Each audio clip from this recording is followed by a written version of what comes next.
आजपर्यंत घडल्या नाहीत का?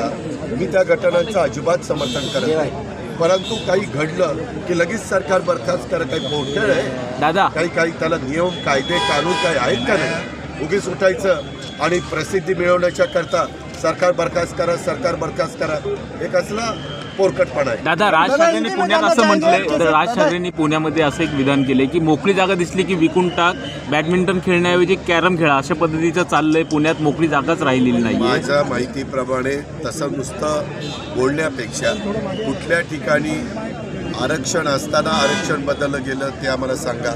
आज पुण्यामध्ये टाउनशिप होत आहेत, त्या टाउनशिपमध्ये सगळीकडे टेनिस कोर्ट होत आहेत, खेळायला जागा तिथे ठेवली जाते, स्विमिंग पूल केले जातात, वेगवेगळ्या प्रकारच्या सुविधा दिल्या जातात, गार्डन केल्या जातात. आणि मी देखील काही वर्ष पुण्याचं प्रतिनिधित्व महानगरपालिकेमध्ये माझ्या विचाराच्या लोकांनी केलं. अशा प्रकारच्या घटना न घडून देता रिंग रोड कर, फ्लायओव्हर कर, मेट्रो कर, वेगवेगळ्या इकॉनॉमी विकर सेक्शनच्या लोकांना चांगल्या प्रकारची घरं बांधून दे. आणि आरक्षण, मी तर विलासराव देशमुखांच्या इथं आता सगळे मंत्री आहेत, सुनील तटकरे आणि बाकीच्या मान्यवरांना विचारा.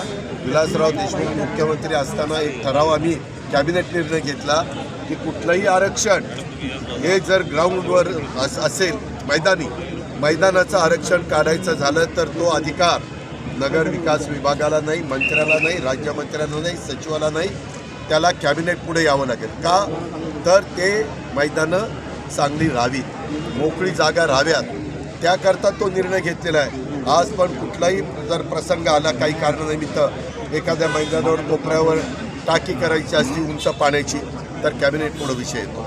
त्याच्यामुळं बोलताना ठीक आहे, बोला, तुम्ही एका राजकीय पक्षाचे नेते आहात, परंतु नुसतं बोगून बोलण्यापेक्षा जर आम्हाला सांगितलं तर मी जिल्ह्याचा पालकमंत्री या नात्याने मी त्याची चौकशी करीन, विक्रम कुमारला विचारेन की ह्या गोष्टी झाल्यात का, जर घडत असतील तर त्या थांबवीत. तुम्हालाही माहिती आहे, तुम्ही अनेक वर्ष मला एक कार्यकर्ता किंवा मंत्री किंवा लोकप्रतिनिधी म्हणून ओळखता. त्याच्यामुळं आम्ही राज्याचा सर्वांगीण विकास करणं हे सर्वसामान्य जनतेचं राज्य आहे. हीच सतत कामातनं कृतीतनं हे दाखवण्याचा आमचा सगळ्यांचा विचार असतो आणि त्या पद्धतीने आम्ही पुढे. रोजच्या घडामोडी पाहण्यासाठी राजकीय दर्शन न्यूज चॅनल सबस्क्राईब करा आणि बेल आयकॉन दाबायला मुळीच विसरू नका.